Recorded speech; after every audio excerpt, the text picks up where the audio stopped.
That's specifically water distribution, and we had a presentation on that, and the council, working with our management team, has adopted a plan to address the water distribution system, and those revenues will come through the water bills. Not from the millage. So it won't. It's not part of our millage. That the utility, though we own it, and obviously water is a critical resource, is a separate item, and it's separately budgeted for and separately funded. So I did just want to make that clarification. So we're in agreement, though, that we want to pause this, and do we want to take this up as a completely singular issue at a future workshop, maybe over the next 2 or 3 months? Yeah, I think after we complete the budget season, we then go into meetings of, this is the type of revenue and expense. Like, we had the general idea of how much it's going to cost to bring things up to speed for Anchorage Point, do the other 3, same type of project. Leading into the next discussion, which I'm going to turn over to, yes, sir. Can I just make a quick comment on this? Go ahead. One thing that I've heard from, Yeah, you need to come up, introduce yourself, tell us your address. Toby Williams, 18804 Rio Vista Drive. One thing that I heard, I personally think this is a great idea to pause and do it, en toto, of course. But one thing I heard from a neighbor who I think is a very good idea is, in the event that, 3 years, 2 years, 10 years, you decide to go forward with this, maybe given the magnitude, frankly, of some of the numbers involved, if you guys could consider, phasing them in over a 5 or even 10-year period, so that we're not faced with a 20% increase all of a sudden. It might be, it's obviously, we hope that it doesn't happen in that way at all, but if it did, it would be much more reasonable for us to pay 3% more over 5 years or something like that, each year stepping up rather than one fell swoop. Totally agree. I think it's a great idea. The state of Florida doesn't allow us to do that. Yeah, right now, we're prohibited, but we would do it if we could. Well, we'll pass a law then. we could always lobby for that. It was my neighbor's dumb. Actually, it's a great idea, but right now we don't have the authority to be able to take that action. One thing, I am going to turn it over to Jeremy Allen, our village manager, to discuss communications facilities, because this gets into the 5G. Jeremy did have a conversation with the town of Palm Beach, because there was a reference made to the fact that the town of Palm Beach had done something that helped them address concerns around the 5G. And I'll let Jeremy share that conversation as we begin to discuss item 2. Listen to this part real quick. Yeah, I think level. You want to hear the next part, level 2, if you don't mind. The annexation part is over. The annexation part is over. But we're moving on to item 2. Communications for number 2, I think, is important. So Mr. Allen? In front of you is, of course, the ordinance that we adopted in 2019, to match state statutes. I think we have some other stuff in there that doesn't match exactly state statutes, gives us a little bit of, I'll say, discretion. I know there was reference in a previous meeting regarding the town of Palm Beach and them having, I guess, a good fight with the communication towers. It's kind of a little on the contrary. They were able to get on the front side of it. They realized this communication ordinance from the statute was coming from the state, so they sent a lobbyist up there, that lawyer that was referenced many times up there, and they got the kind of a carve out in that state statute that specifically deals with the undergrounding of utilities. And the town of Palm Beach at the time had undergrounding, so they carved it out so that way communication towers would not be able to be put in a town or in an area that had undergrounding already. And so when the town of Palm Beach was referenced, that's what they were referencing. That's how they've been successful to keep the communication towers out of town of Palm Beach. So, I guess long term, if we do some undergrounding within the village, that would currently give us some more, I guess, a stronger arm to keep communication towers out of the village. So in short, AT&T, which was coming in to put a tower on Shady Lane, and there's been some pushback they've gone somewhere else. So we started looking into research to figure out what we can potentially do to help protect the beautiful sites that we have. And utility underground is something that it's in that state statute that Palm Beach County is safe if there's utilities underground. So, if we were to take that action, that as the manager said, gives us perhaps a stronger position. But even within the current ordinance, I think, Jeremy, you'd indicated we've got a little flexibility based on particularly resident comment, because obviously it was resident pushback, as we talked about, that really got AT&T to maybe rethink where it was looking to locate something. That doesn't mean they're not going to do something, or they might not try to do something going forward, but for the moment, they've pulled it back. So you want to discuss that a little further? And I think Keith probably knows this better than anybody because he's been through this, I don't know, once or twice. But there is a little bit of language in there that says it can't be directly in front of a residential neighborhood or residential house. But there's also a little bit of discretion in there that says, forget the language in there, but what was the terms we were using just today? And Molly, Is it the one, village may impose reasonable conditions? Reasonable governing conditions in placement? there. And I think Keith, you said it's kind of a catch-all statement. Right. I guess what is There we go. what are our abilities there? Okay, so the easiest way for me to explain this, when we drafted this ordinance, and actually 2019 was the last round of amendments, but we really did the major overhaul a year, I think, before that. And that's based on the Federal Telecommunications Act and the state law that basically says that you have to be competitively neutral and non-discriminatory, and you can't prohibit a provider from being able to provide their service. But you can do certain things, and our ordinance does a lot of things, and you know, there was a lot of pushback from the industry at the time, which tells me we've got some things on the books that they don't like. And for example, we have language that limits the height of a new wireless facility to basically the height of an existing pole in the same right-of-way. We have aesthetic requirements that require any new pole that goes in to look like, the best example is a light pole. Or we have distance separation requirements from not only pole to pole, but pole to sidewalk, pole to edge of pavement. We have language that tries to direct these away from your local streets out into more collector and arterial roads, which are your bigger roads.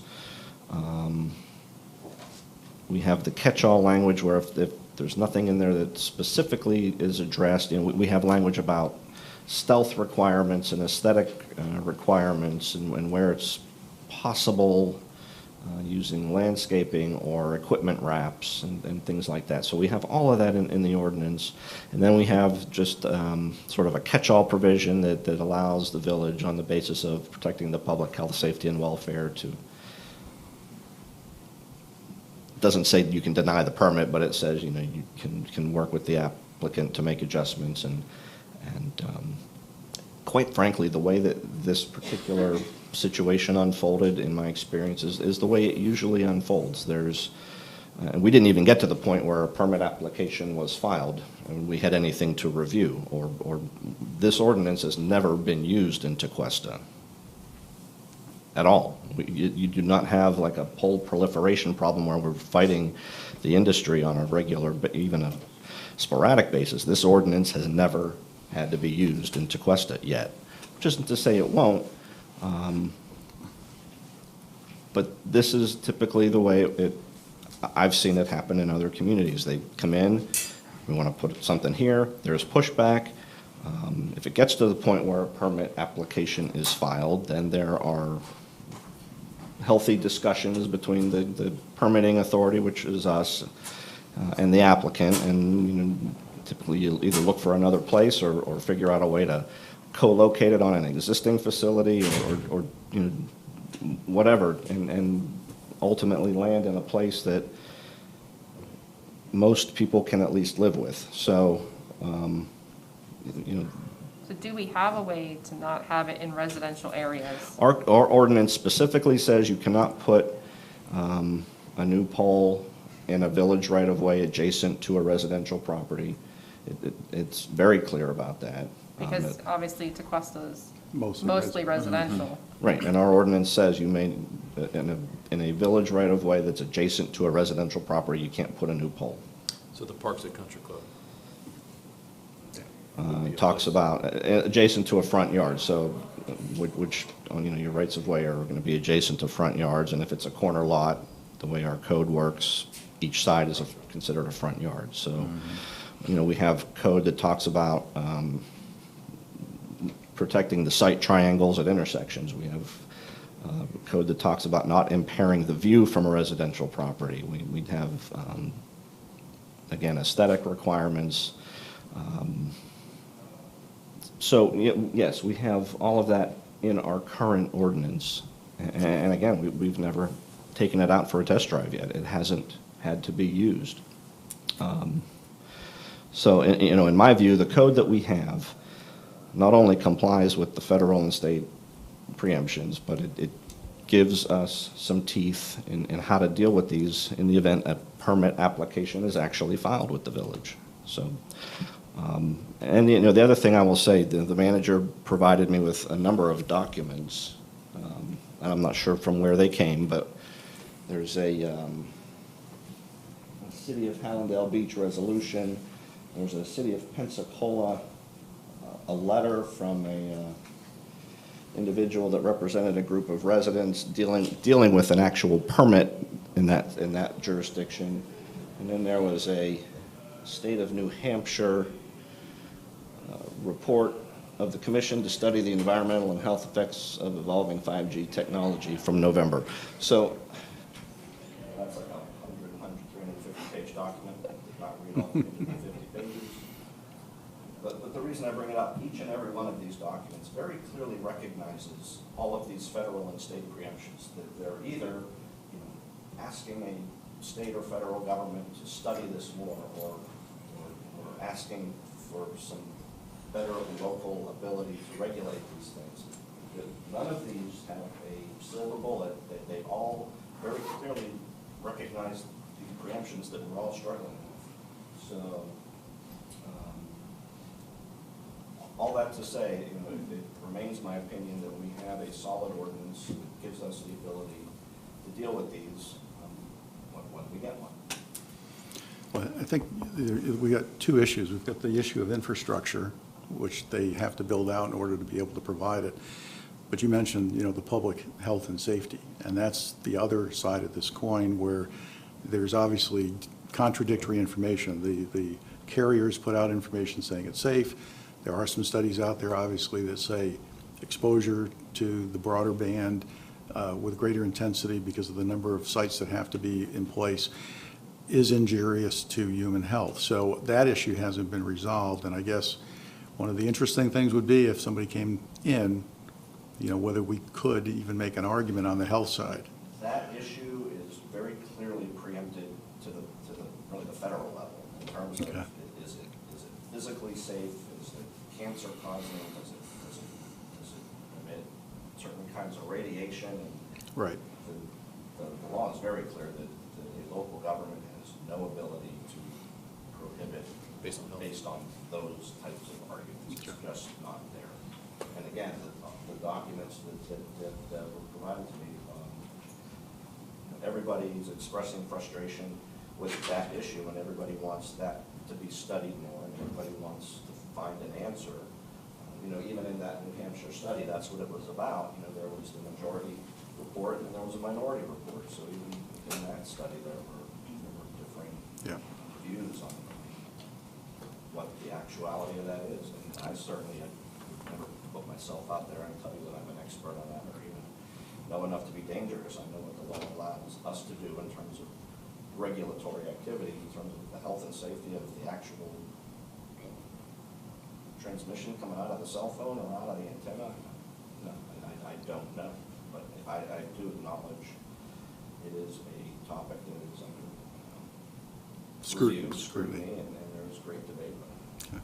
But at this point, it's safe to say we have no no permits, nothing's been, after AT&T withdrew, we've had nothing I don't submitted. think they withdrew. I don't think anything was ever submitted. Well, I guess they talked conceptually. I guess when I say withdraw, they dropped the whole idea of going forward at this point. So there's nothing outstanding, there's no suggestion of anything coming forward at this moment in time. Not that I'm aware of. Okay. All right. Any, council, any further comments? I have a quick question. In the ordinance, and maybe I'm not interpreting it correctly, but it said, it's something about they can't be located within a retirement community. Do you know what that's about and why? Well, you know, the statute carves out a couple of exceptions, and one of them is a retirement community, and it has to be a certain size, and the roads, I think, all have to be private, and whatever else the definition for that is, but that is straight out of Florida statutes, that exception. There's a similar exception for, and this may get to this gets to the Palm Beach exception. It applies a similar exception to a local government that is of a certain size, a coastal community that has underground. So there's that similar exception, but you have to meet all of those criteria. The village does not. If we do underground, would we meet? I'm sorry. No, is it possible to find out why that exception was made? I'm truly curious. Town of Palm Beach? No, the retirement, the Town of Palm retirement Beach said community. they- I mean, they- No, the they- retirement retirement community Well, I'm exception. guessing it's the same thing. I'm guessing there was somebody who had, Yeah. I mean, I can check, I can see Similar if town. anybody knows, but I'm guessing that's the one. So- So, Keith, in your, do you believe if we did underground, that we would fall in? Yeah, I believe the undergrounding exception, you know, once you have to do certain things and have certain commitments adopted for undergrounding, and at that point, then to the extent that that area goes underground, I believe that the exceptions could start to apply at that point. Okay. I'd have to review the statute, but you can't just say, yeah, let's explore undergrounding. That's not sufficient. I think that Has to be actually there. has to Yeah, you actually have to have a plan in place. There's a trigger that has to be pulled. And it's a doable process. I've done it in a smaller town in Tequesta. It takes many years, and it's, it is painful, but it's also doable. Okay. Any further council comment? I'd like to know if our public has any comment. That's my next I can question. see them there. Anybody from the public would like to speak further on this issue? Do we have cards? Two comment cards. Okay. We have Mr. Bradford.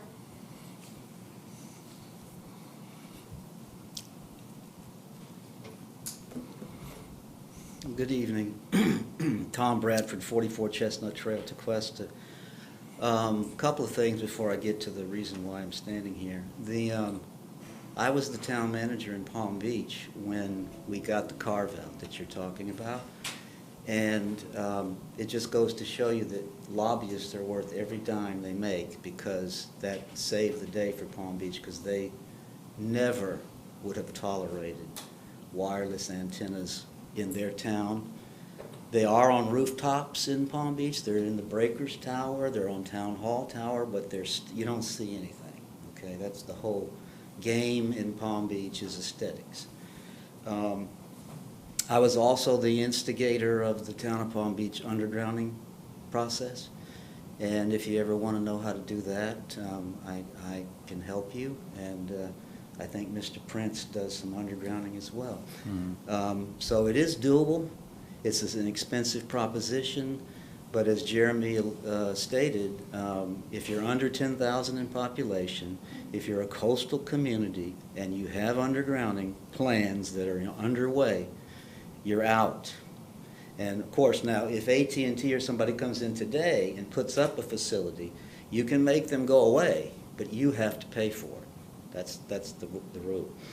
You know, and the other thing is, all of the things that Keith said are correct based on my reading of the ordinance as well, except that when that facility is proposed near your property, it's a whole new ballgame. And that's why these people came out, and that's why I told you folks, before many of you were on the council, that that day would come, and that they would get upset, extremely upset, because no one wants it. And by the way, my last general comment is, no one ever said this was a 5G facility. It doesn't exist in this market today. So whoever told you that is just a marketing ploy. It wasn't going to happen. It's 5G. I'm confused about one thing. When I was sitting on the EAC, I received a copy of what is your ordinance, excuse me. And the one that it's in the backup for tonight's meeting has strike-throughs and underlines, and I don't understand. Does that mean we're in the midst of making changes? I can answer that. Go ahead, Keith. No, this was the last time the ordinance was amended in 2019 when the Infrastructure Deployment Act hit the books. And Okay. This was our edits at that time. So no, there are no proposed changes. Okay. The strike-throughs and underlines now have been adopted, and if you go to Unicode, you'll see that document clean. Okay, good, okay. So my specific, I mean, I have a number of issues with the ordinance, and I don't appreciate the state telling us what to do. But when it comes to the definition of village engineer, it irks me, and I'll explain why. Let me read it out loud. It says, village engineer means a professional engineer licensed to practice in the state of Florida, employed by the village, and designated by the village as the village engineer, and is hereby vested with the authority to administer this article, meaning shebang. The term village engineer also include his or her designee. Okay, I don't like that. I want the authority to be in this house. And I know you do not have a village engineer, you contract for it, but to me it's like a transparency issue, and I want responsibility for what ends up happening in this house and not with the village. And if you do keep this, the village engineer needs to specifically have training and experience in wireless technology. Not a civil engineer, not a mechanical engineer, wireless technology. Otherwise, it's going to be attacked left and right. And it needs to be fixed if the law allows it. I don't know, Keith, but village, it could be a civil engineer.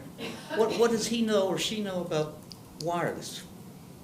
Zilch, okay? And if you can fix that, that would make me and a lot of people happier.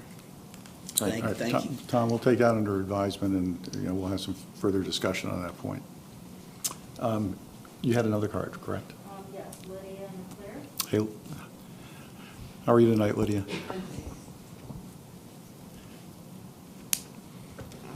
Lydia McClure, 59 Birch Place.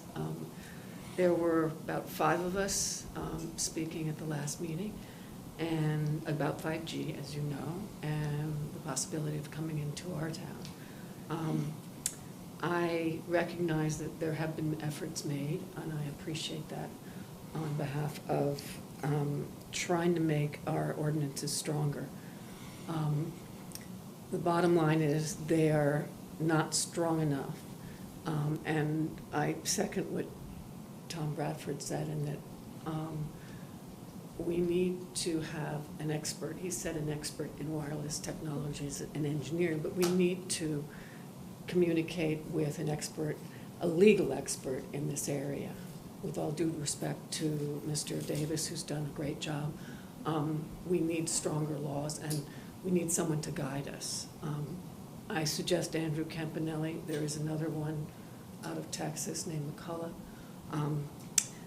Right here in front of me, I am just going to read from Environmental Health Trust, U.S. Policy Action on 5G and 4G small cells. I'll submit it for the record. I didn't make copies. But it gives you an idea of what's going on in terms of local governments from coast to coast. Local governments are taking action to protect their communities from unfettered deployment of 4G and 5G small cell wireless facilities. Several cities are passing ordinances that strictly limit the build-out. Many policymakers are asking, what are other cities doing?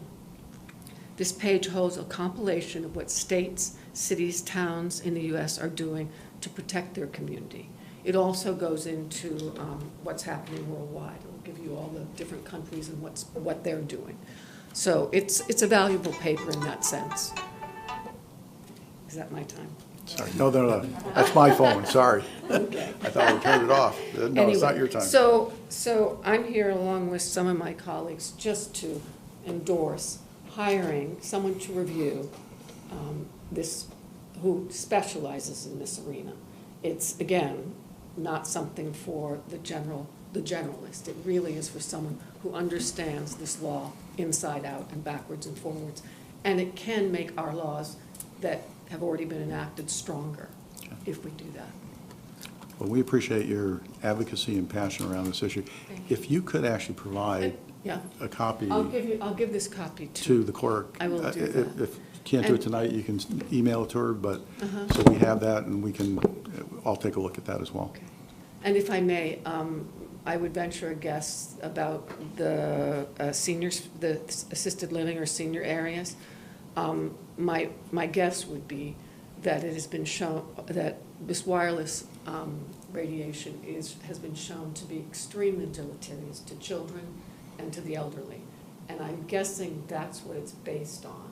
Just like in California, where they put in 5G and implemented it, they had to shut it off for the first responders. The firehouse and the police officers were getting headaches, insomnia, all sorts of neurological problems. So that was taken out right away.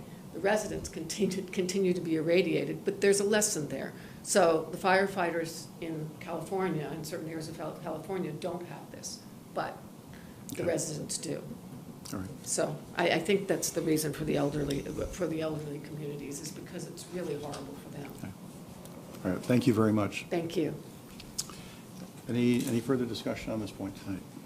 I just have one more comment. I think I Yes. was talking to Jeremy, and he is going to bring this up at the managers meeting coming up, and he was going to kind of get the gauge from the other managers that see if what How they they think, might what be- they're how might doing, they- if they've had public concern, and Okay. report back. All right, sounds good. Okay, moving on to item number 3. Mr. Allen, this is you as well. This is a discussion on the strategic plan. As much as I'm mentioning, I'm starting to feel like Matt. This is the Mr. Allen night. So what you have in front of you is kind of a final draft of the strategic plan. I've incorporated some comments from council members. The next step, unless there's comments tonight or additional changes, anything that you'd like to discuss, the next step would be to adopt this, for the 21-22 year. This will help guide us with budget decisions in this coming year as well. Hopefully we're able, this is a 21-22 document. The intent of this is to achieve all of these items throughout the year, and by the end of 22-23, we're working on new ones. There will be a couple of these that, obviously won't be able to do just because we'll get to a point where funding's going to be, may be an issue. Some, the annexation one may still be ongoing, or still having conversations about that, but for the most part, the intent would be to be able to get these items off of the list by the end of the year. Unless there's comments or suggestions, I've incorporated most of what I've received from council, and so at this point, any discussion or conversation you have before we take it for approval. Who would like to start? You're looking at me, I'll start. Sure. Just a couple things that, with the updating the codes for quarter enhancements, I know I stated this at a previous workshop, I think it's really important to understand the village's overall vision and master plan. Do we want to maintain how we live now and just beautify and manage aesthetics, or do we want to look at enhancing openness and connectivity? Do we want to be more pedestrian friendly, bike friendly? What is our future vision? Because I think that's going to affect how any updates for the corridor, or if it goes past that, it's really going to affect that. So I think we should do that step before we consider doing looking into any kind of code enhancements. Okay. I would absolutely Vice agree. Mayor? Anything to add? No, I just completely agree that we should definitely have that conversation of what do we see to Cuesta and get a little clarity on that. So having a conversation about that would be good, but. I agree 100% with what you said, though. I think it's important that you gotta have a plan, that, you know, in order to move forward with it all. I'm happy with this strategic plan. I think it's a good starting point. I mean, it's our first one. And so I think it's important that we keep it going. I don't know that it needs to be, I mean, I don't think we move forward with it, but I also think it can be static and we can add to it and adjust it. But what is the overall, just for the record, the overall general timeline for this strategic plan that's in front of us? This will be for the 21-22 budget year. You know, obviously, throughout the year, I'll be able to provide updates, you know, quarterly or every 3 months, or every 2 months, whatever you guys feel. I'll be able to just go through and tell you where we are with some of these items. You know, maybe it's one of these that's coming up in the next workshop, or you know, we're still waiting on a specific item. But you know, the idea is that we have a transparent way, and we provide that to the public as well, so that way that they will see where we are with some of these items.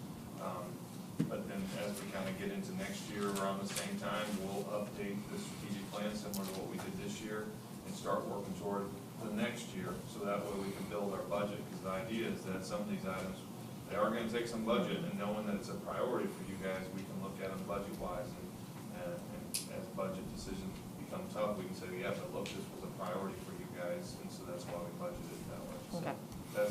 that's the intent of this, and also to really give staff direction on where we need to go.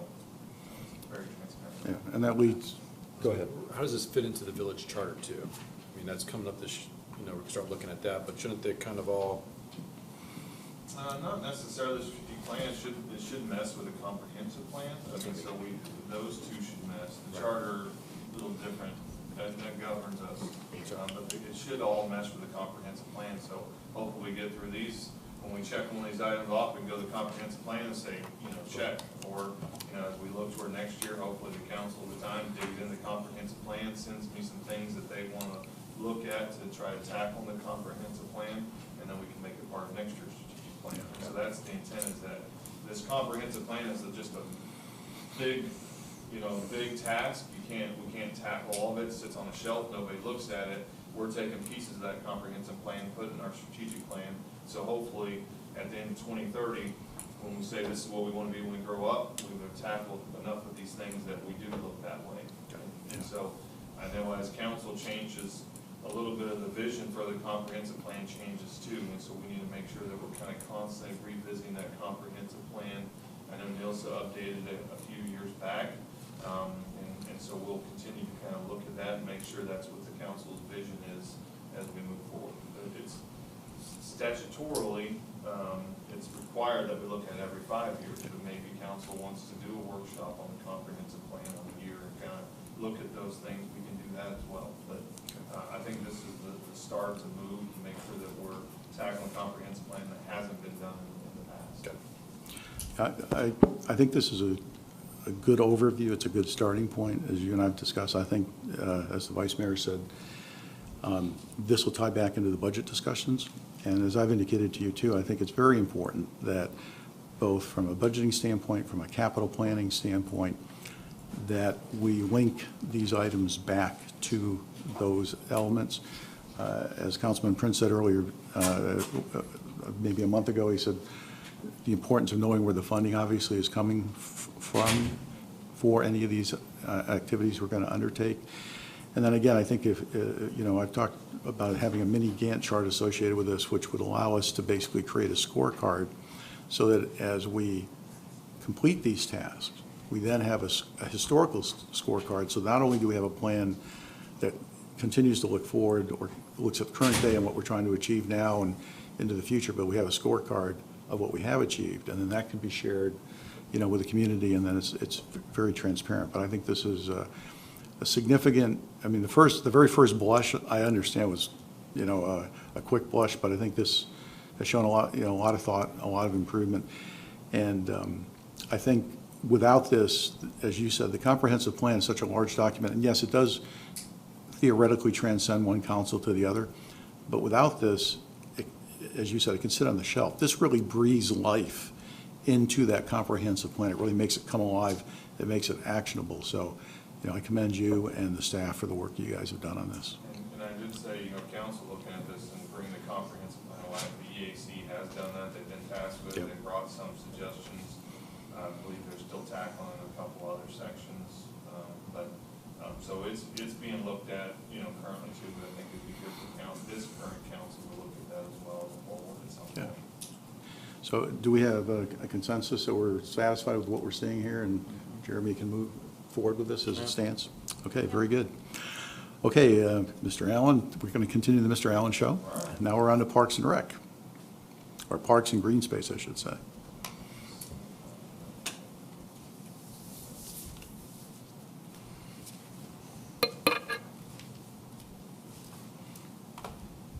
So since I've been here, there's been conversations about parks, green space, open spaces within the village. Almost a little bit I'm gonna step back for a second. I think council's responded very well with being able to have a long-term plan for when we talk about streets, roads, where we're going. The one thing that we haven't been able to really, in my mind, piece together is where we're going with our parks, green space, open space. And part of it is we haven't had that conversation in a public format. So tonight, I kind of just threw all of them on there. There is a couple, decision points that we got to make sooner than later.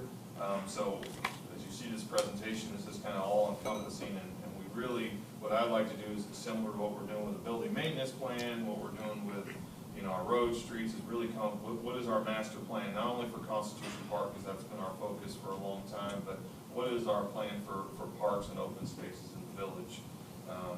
And so, no particular order, started with Paradise Park, which is probably the hottest topic, out there right now for us. I did this presentation in the last week, put this together. As of this morning, the mayor and I had a conversation with the owners of this property about the potential sale. They are entertaining that idea. We do plan on, I will bring to council a decision point for you guys to authorize me to negotiate a deal with them. Doesn't bind us to that deal. It just basically says the council is open to the idea of purchasing the property, assuming all of the situation is right. So currently, we lease the property for $42,000 a year. That's to cover licensing and our taxes and insurance. The last conversation I had prior to this morning was that they were going to ask for a 3% increase for cost of living and just cost of doing business every year. The current contract ends in September. We never have had an escalator in there, so this has been the first time that there was an escalator in there through this. We're also looking at some of the maintenance costs for that park that we have to make sure that everybody was very aware of as we move forward too. We currently don't have a master plan for this park. I have seen a couple different renderings. I've seen the community center on the site, seen the amphitheater. So as we move forward, even if we talk about purchasing, I think it'd be a group of us to really decide what we want this to look like when we grow up, whether we own it or we continue to lease it. Obviously those are two different circumstances. You lease it, you don't want to put a lot of money into something that's very volatile. But I think if we are going to look at purchasing this property, I think we need to come up with a master plan for it and decide if we just want to keep it very, the way it is. If we want to look at the amphitheater, I've heard a lot of different ideas already. Anything from water park to amphitheater. So I think moving forward, if we decide to give me the authority to negotiate, I think the next step would be also kind of along with that to set a plan to talk about what we want that park to look like. Just a couple of notes is that we were considering, so we own the parking and the road that goes through here. This is Main Street, so this is Village. So at one point in the recent past, we were talking about some electric charging stations here, so that is still a current ongoing conversation. And then, of course, everybody knows we do two events a year. There is some talk of a green market being over here as well. That's hopefully coming soon to the village for approval. And so, the idea is that, as we think about moving forward with, purchasing, is really make sure we get our money's worth out of it. And so, If you want to stop with that and just see if there's conversation on Paradise Park, or I can go through the rest of the spaces, I think it'd probably be better to break this up. That's your decision. You want to handle? Well, I think it's important that we maybe touch a little bit on it, the fact that if we don't purchase Paradise Park, there's someone else in line that's interested in Paradise Park. So if we don't move forward with the purchase of it, it's not gonna sit around forever. Correct. And if that happens, we're gonna use the usage of it for the things that are listed down there at the bottom. So, I mean, it's something that we'll have to make a decision on, I would think, in the next several months, potentially. I mean, is that a correct assumption? Yeah, the final decision will be in the next, few months. Yeah. But in the next council meeting, next Thursday, you guys will be voting on giving me authorization to negotiate with them. And then, obviously that's not binding, but I would, in the next couple months, be coming back with an offer for you guys to decide if it's fair and equitable and we can, swallow that. Right. One of the things that came out of the conversation this morning was the last time they spoke, the woman who now owns this property had not made a decision as to whether she wanted to sell the entire 4 parcels, which actually includes the building where Italiano is and Topper's Gym is,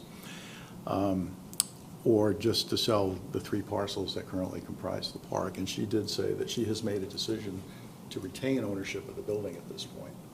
So Which building is it? it's the Mediterranean-style building where Topper's Fitness Center is, Sure, Italiano okay, restaurant, yeah. and where the school is that we just approved the right. variance for. So they are looking at just those 3 parcels. So, and in the past, when Mr. Zuccarelli owned it, he had come in here a number of times with development proposals, also looking to see what our interest was, and the councils at that time had consistently expressed an interest in acquiring this land, given the fact that it's located basically in the center of town. It's a large parcel. There's a tremendous opportunity to develop this from a utilization standpoint, amphitheater, whatever else, whatever other uses we might want to incorporate into this. So there's been a consistent, historically, interest in acquiring this if we could do it at a fair price. They do have an appraisal. I think Jeremy shared this with us last time. They had an appraisal for state value purposes, but they're, I think, getting another appraisal, and I think we have to have, 2, right? Yeah, I believe so. I was gonna confirm that. I looked at it, but Keith and I briefly had a conversation about it. Chapter 166 provides a process where if you're contemplating or working through the process of acquiring real property, you can keep all the offers and everything, the documents confidential and exempt until you go to contract. Okay. But in order to take advantage of that public record exception or exemption, then for this property, since it's in excess, we know it's going to be a multi-million-dollar number. It's more than $500,000. So in order to take advantage of those exceptions, you have to do 2 appraisals. And if you do that, then again, everything stays confidential and exempt from public records disclosure until you go to contract. Okay. So So- that's, But you don't have to use that process, but then you don't get to enjoy the public record exemption. So, Keith, let me ask you a question then, because Mr. Allen said he's going to be looking for the council at this next council meeting to give him the authorization to at least begin the process of negotiation. Can this council have a closed-door meeting in advance to have this conversation, or how does that process work then? If we're talking about, how we strategically want to approach it. Well, you can direct the manager to handle the negotiations, but if you're seriously interested, I think you'd have to direct him as well to order the appraisals. Okay. That would lock in your ability to, if anybody was to make your records or possibly what's going on, keep those records exempt Okay. from disclosure. Okay. from his negotiating, Beg your pardon? from his negotiating, like they can request his information. Right, and, if there was written offers going Okay. back and forth and counter offers, Yep. the appraisals themselves would be protected as well. Again, Okay. until you go to the actual building. For me, I'd be interested, but I absolutely need more information, and we don't have a cost yet, so we can't even determine, at least from my viewpoint, can't determine what we could do with it, how much it's gonna cost us to maintain it and whatnot.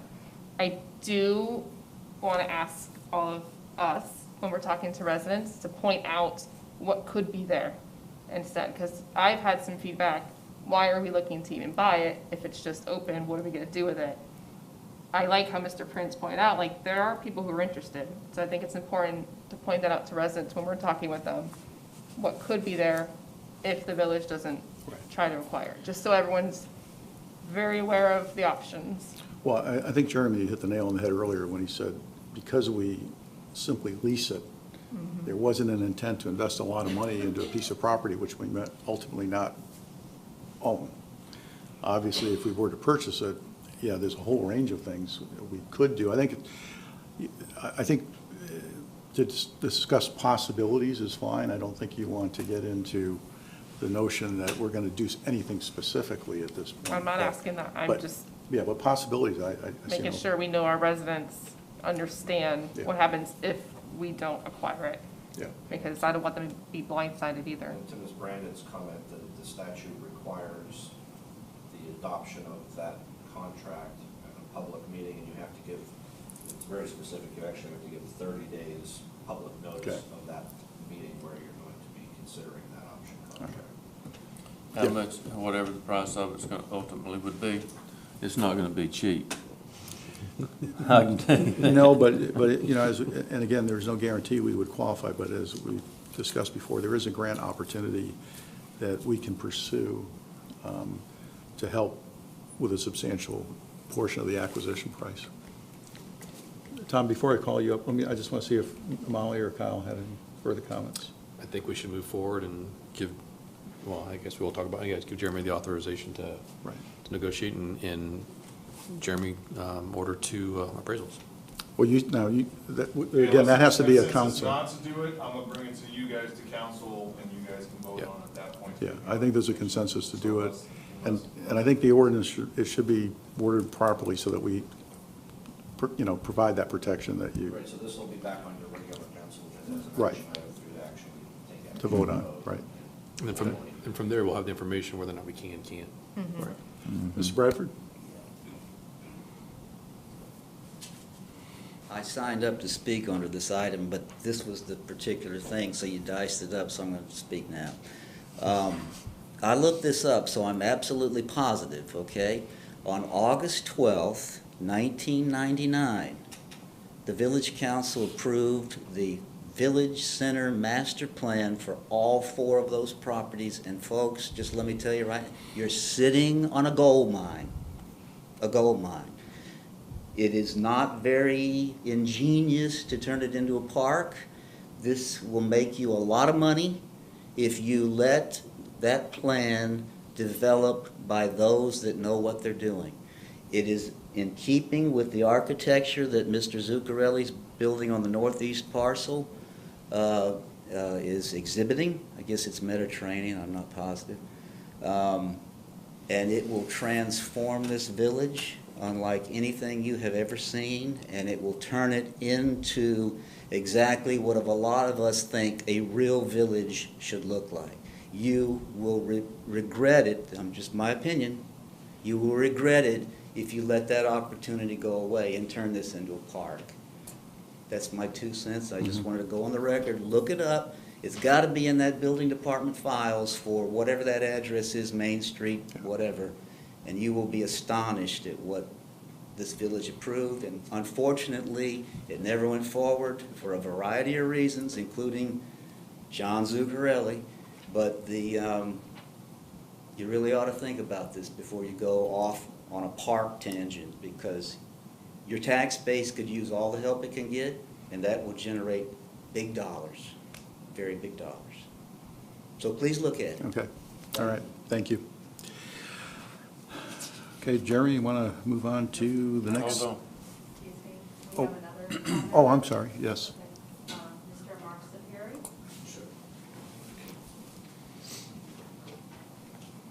So, my name is Mark Sapiri. I live in the country club. I'll So my comments here are general, and I would like to accept what Mr. Bradford has said, which I support his viewpoint. So regarding the parks otherwise, there's a very simple policy to serve the long-term physical and financial health of Tequesta. The public lands currently owned by Tequesta should not be for sale, not 1 square inch. These spaces are essential for the healthy life of this community, and they're already far too scarce. We have only a handful of tiny parks. All the green space that we can muster is critical to the well-being of the entire village, every resident. People choose to live in Tequesta because of the land and water, and we must make this land and water as healthy as possible. Those who grew up here have noticed the disappearance of interesting animals that they would like for their children to see. This means we must restore habitat, and that is what we can do with the parks that we have, and every square inch makes a difference. It's not just an environmental interest. With healthier land and water, we also have healthier residents, so we serve the health interests of the people of Tequesta by prioritizing parks. But also with these parks, we build a more coherent community, so we serve also the community interest. And everybody prefers to see beautiful trees rather than concrete and pavement, so we serve also an important aesthetic interest with the parks. In creating more beautiful green spaces, we will attract more visitors to local shops.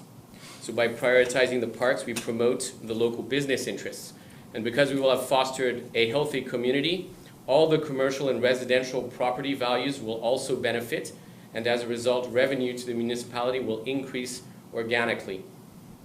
Every important long-term interest for the health and welfare of this community benefits by prioritizing the parks. And it is this council's duty of good stewardship not only not to sell any public lands, however small, but rather to increase the green spaces everywhere in the village.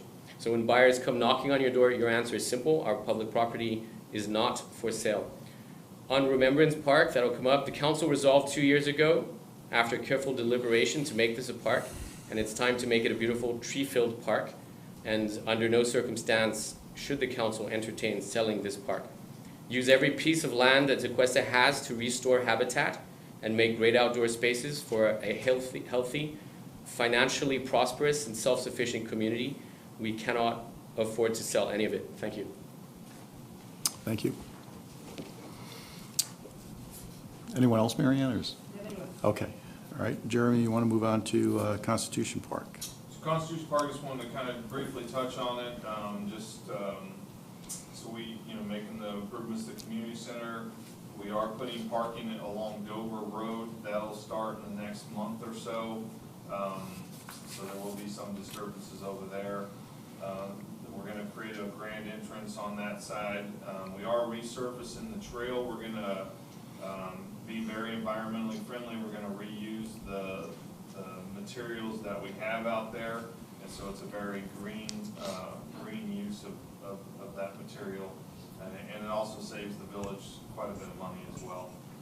We are, as we look at kind of master planning our parks, there is a consideration of moving the skate park over there. We haven't decided that. That'll still be up for discussion. As over the years, we've had a lot of problems with that skate park, jumping the fence and, vandalism, drinking alcohol over there. I won't get into all of that, but so there's been a lot of discussion about not even having the skate park. So, we'll have that conversation. Nothing's, it's currently still in the master plan for Constitution Park. We also talked about, we'll have the conversation about the putting green, maybe turn that into more of a children's area or something, because the putting green that's over there is not well utilized. We think we can do some better use of that with that area. So that was just a touch on Constitution Park. Any comments, thoughts on just that part? I have two questions or comments. One of them was, why were you considering moving the skate park?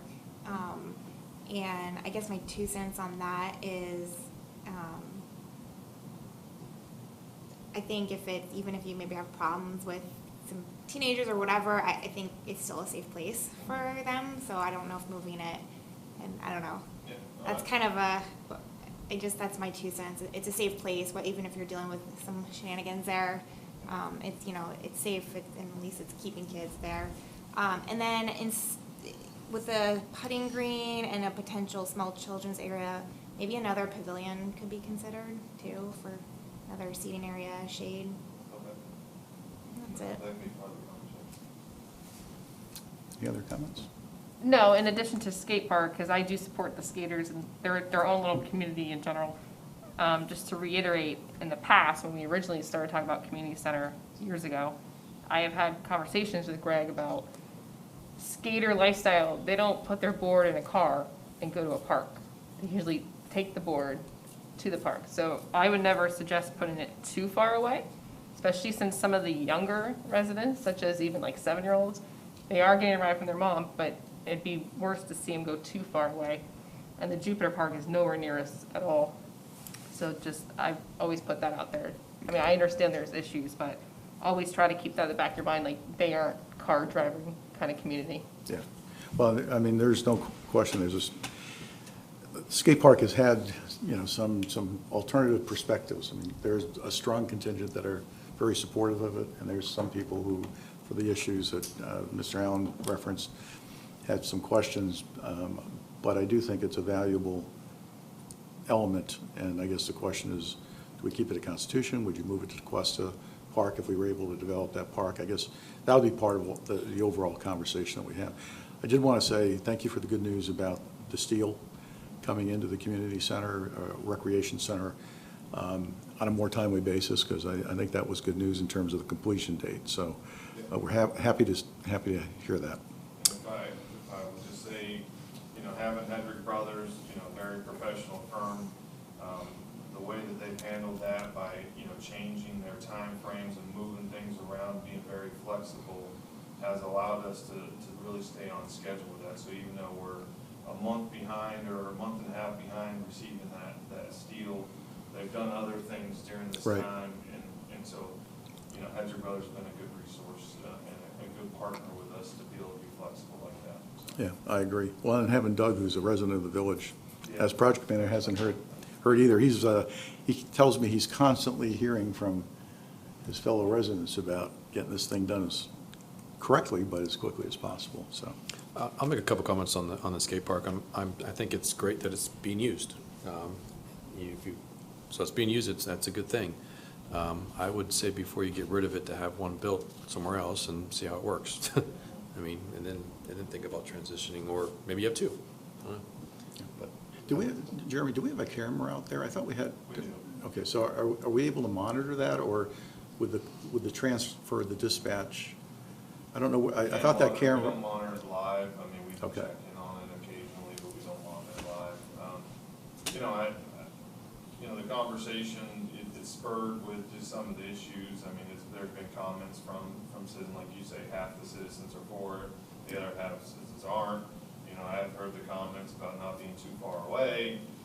You know, we also talk about, you know, if the use is what we think it's gonna be, are we gonna need more parking? So there's just it's kind of a, we'll say, organic conversation Right. that needs to be had, and I don't think that we're sold either way.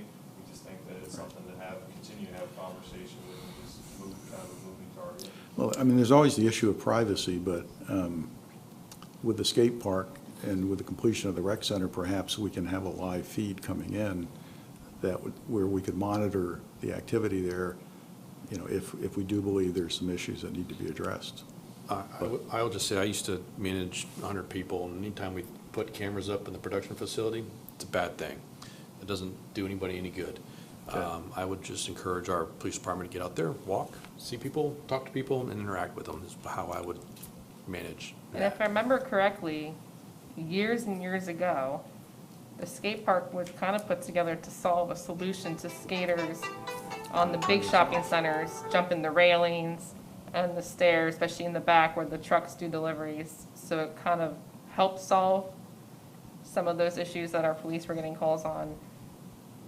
Just putting that out there. That's why we. Don't want to take full away. That's why we did it, to kind of prevent some of that, and it works. I mean, you think about it, if we take away the skate park altogether, where are those kids gonna go? And I'd hate to almost, I mean, because we can see the skate park so visible, well, I mean, people go to the beach and litter and trash it too. I mean, are we harping on those people as much as we are the skaters or whoever's using that park? Tell me who they are, we'll I know. Well, I would, if I knew who they are, I'd make them go clean it up themselves. I could do my own kids, but I'm just saying, I hate to just single out skaters in general when we have people leaving a mess in all areas. There's scooter guys there too. I also, since this is the master plan, I think we should have a discussion about the two properties that are in that left-hand corner, bottom left-hand corner, to potentially talk to them about getting into an agreement that when they sell, we have some form of a first right of refusal or something that would allow us to potentially purchase that corner. That's a good idea.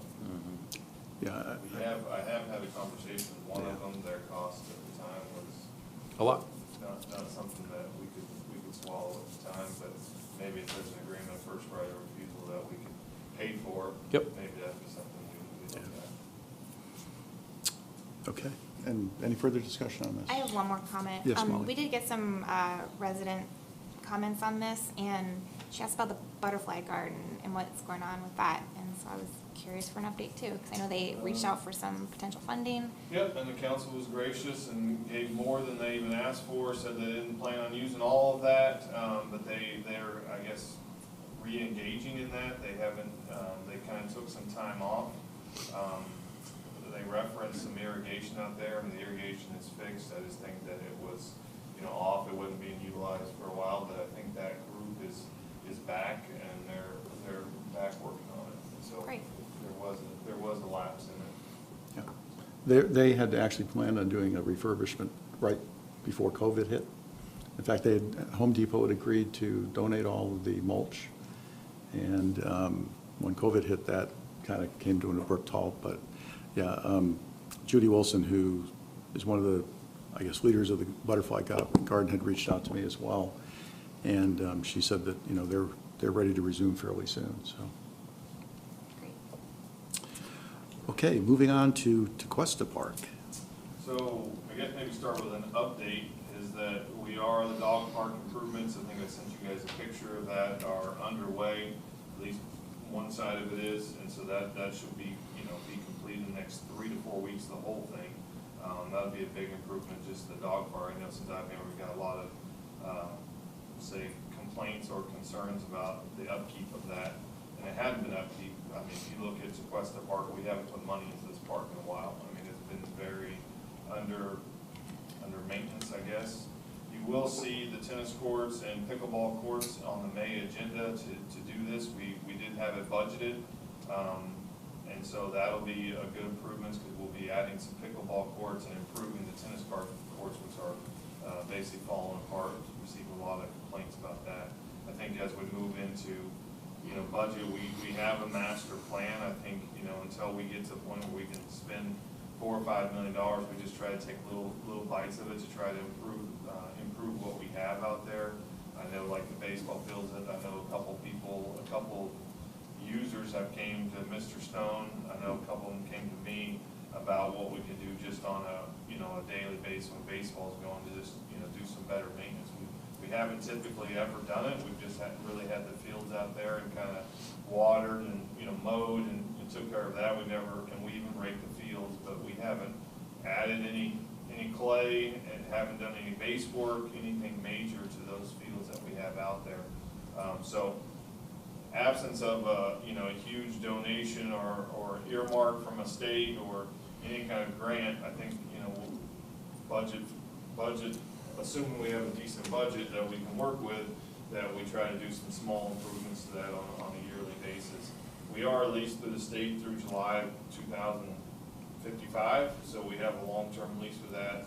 I mean, there's no reason why the state would pull that lease, or nobody else can come in there and do anything with it. So, questions, comments with that? Any thoughts?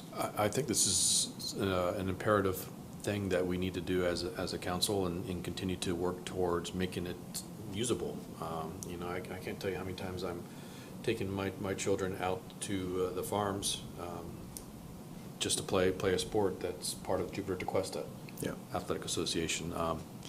And it's there, it's prime, when we've got the bridge closing, to be able to encourage people to come here and do tournaments or whatever it might be.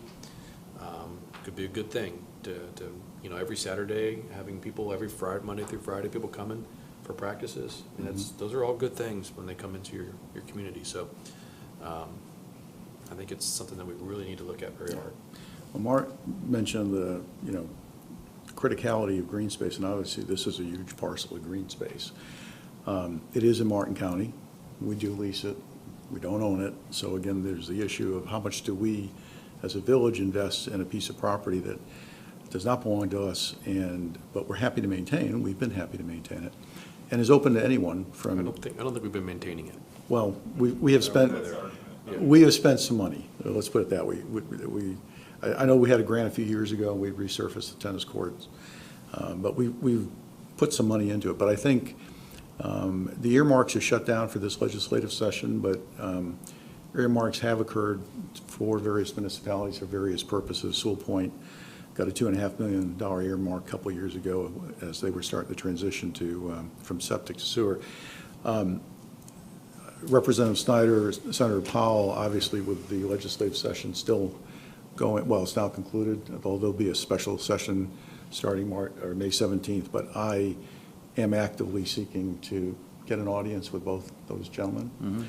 And while, again, the earmarks are closed for the current year, unless there's something extraordinary occurs, I am going to be working with them, and Jeremy and I are going to talk with our lobbyists, Jack and Kenya. We believe they can do more than they have at this point in time to assist us in this area, and we're going to try and put a full court press on them to see if we can't get some state funding, because again, state-owned land, we believe they should make the infrastructure investment here if possible, and again, we'll maintain it from there. But it's a big nut to really bring this park to the point where we'd like it to be, and where it would be fully utilized and its potential realized for both our residents and the residents in the areas around us. So. And Mr. Stone has heard me say this a couple times, and he kind of touched on it. We talk about the impact of businesses, really trying to help them. COVID now, and with the bridge, we can't do a lot through events to bring people to Cuesta, because our events are so well utilized just with our residents and the small areas. But I think our avenue should be to bring sports events. With the rec center coming on, we could have basketball coming on Saturday mornings and utilizing that.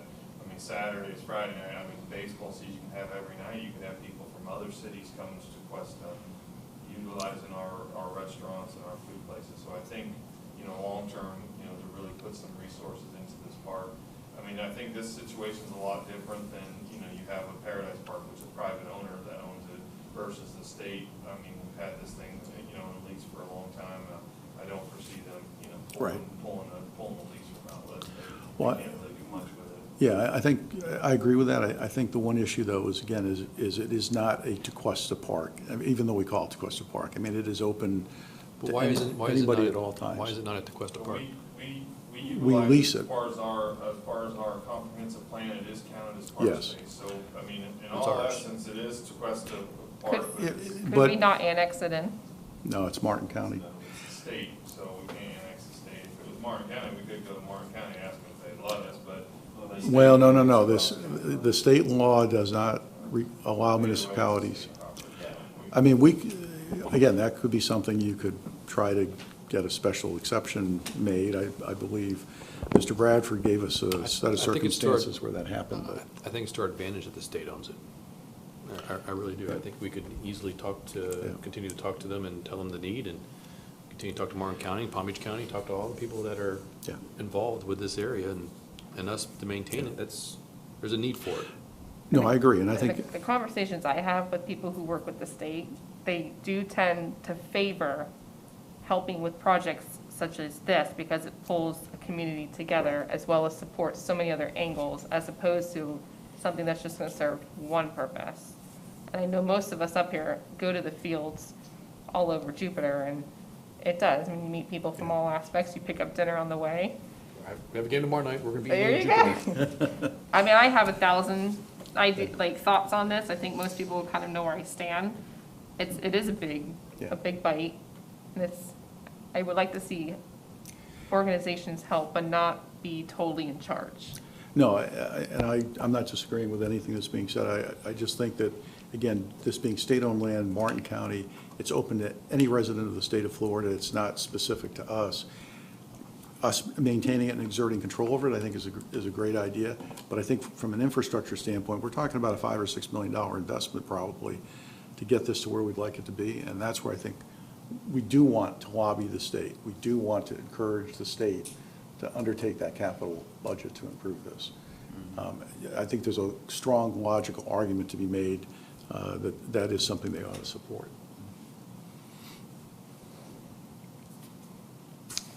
Any other thoughts? I just encourage everyone to take the opportunity to go out there and walk it, if you can. Yeah. It's huge. It's great. Yeah. It's such a good opportunity. Oh, it is. It's a great piece of land. But you'll look A at lot it, of it's cities frustrating. that would love to have that Yeah, piece it's of awful. land Yeah. and have that resource. A lot of cities would love that. So that's why I think we need to embrace it and try to do something. Yeah. Agreed. Okay, moving on to the linear park and the US 1 beautification. So this has been a topic of conversation, I know with Ms. Brandon and myself since probably my first week here, and, you know, just really improving Old Dixie. And I know the mayor and I have had that conversation about US 1.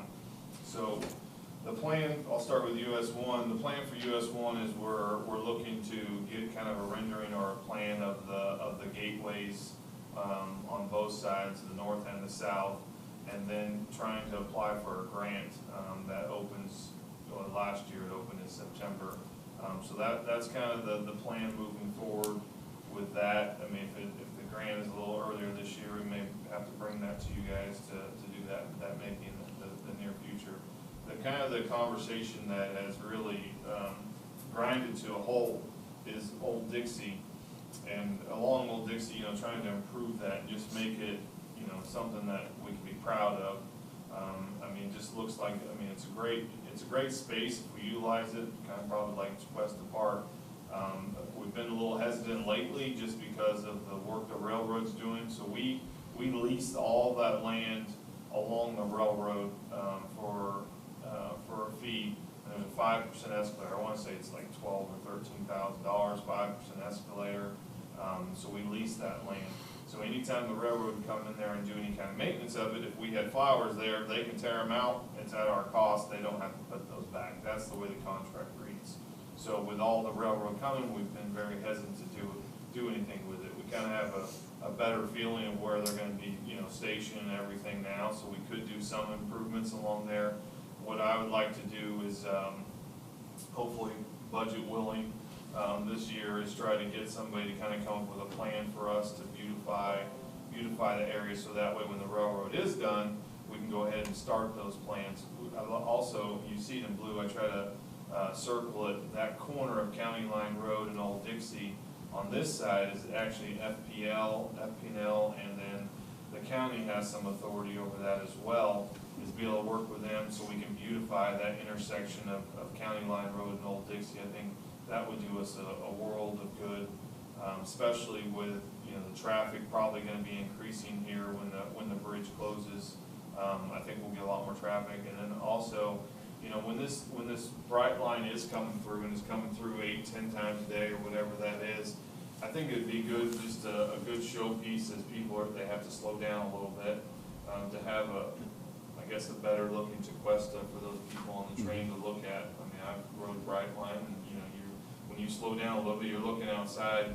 You know, so I think, you know, we're putting together a plan for Linear Park and doing something. I know just recently we had a conversation on maybe putting some art along there, making almost like an art walking trail. There's a lot of different conversations to be had with that, but I think come up with kind of a landscaping plan that'll better improve that. Jupiter just did something similar along A1A there. So I think, you know, I think we should be looking at that as well, and I think that'll probably, I think everybody would probably agree with that. I mean, I know I've had a conversation with all of you guys about that and some citizens as well, so. I just know that the village had some great foresight in the past when they put in oak trees along Country Club and Seabrook, and when you ride your bike along that little path there, it's pretty out open in the sun, and anything that we could do to add that oak tree look like, just continue that connection, because that is the road or the path to the Tequesta Park. and connecting people to the park would be great. And how many locals take that road every day to public? Oh, every day. That's a great idea, though, Kyle, to continue the oak tree planting down through, and that'd be fairly inexpensive to do. You know, I mean, I don't know if you've got water there, and they need to be irrigated for a while before you can pull the plug on them. That'd be great, that'd really help a lot. We have to add irrigation through there. We don't have consistent good irrigation through there. But even in a long-term perspective of, looking at the roads and saying, can you do a median with oak trees? I mean, what can you do in general in that area, that space, to really beautify that whole? Well, right now, that road is county road. That's fine. You can still But talk about it. I did talk to Maria this past week, and this was brought up once before when we were doing the US 1 project about transitioning that road over to Cuesta. But the statement that was made to their planning council was, if we're going to do this, we would like it to come with sufficient funds to make sure the road, meets our standards at the outset, and then from that point forward, we would maintain it. So to your point, if we have control of that road, or we get the county's consent, yes, we could do something, and I agree, that road would be, a median down that road would be beautiful. The other thing I talked to her about too, Jeremy mentioned the closing of the bridge, and she did not offer anything specific at this point in time, but I did mention concern that we had about the diversion of traffic from US 1 onto Old Dixie, so you've got basically two parallel highways running side by side when the bridge is closed. And I said we would appreciate it if she could look into that further to see what could be done perhaps to assist the village in trying to minimize the impact that might occur, whether it's, the detours up Martin County or any other action that might be able to be taken, even lowering the speed limit per se, to try and minimize the temptation to zip down Old Dixie as opposed to, moving down US 1. So again, she was non-committal, but she was taking notes as I was speaking, so I'm hopeful that she will, think about this and we'll get some further input from her. I think that's a good idea, while the bridge is down, to look at to lowering the speed limit, to prevent people from flying through, and so, I don't know, for both roads. Yeah, that's true. You're right, both roads. Is that something we can do? So Remembrance Park, right now it's a concept only, passive, it's 950 feet from Constitution Park. I mean, there's a conversation, when will we get there? I don't know that we've ever had a total direction from council on what we want to do with Remembrance Park. We have talked about conceptually what it will look like, and so I guess I'm looking for direction from council on this parcel. Are we going to keep it passive? Is there any conversation to sell it? You guys haven't had a chance to discuss this in a public forum, Remembrance Park, so that's why I'm putting it on here, is for you guys to discuss that. You are looking at even with parking and fencing and, some of that stuff. I mean, you're looking at a, $500,000 to $1 million project, to even keep it as a passive park. Thoughts? Anyone? I love the idea of the passive park.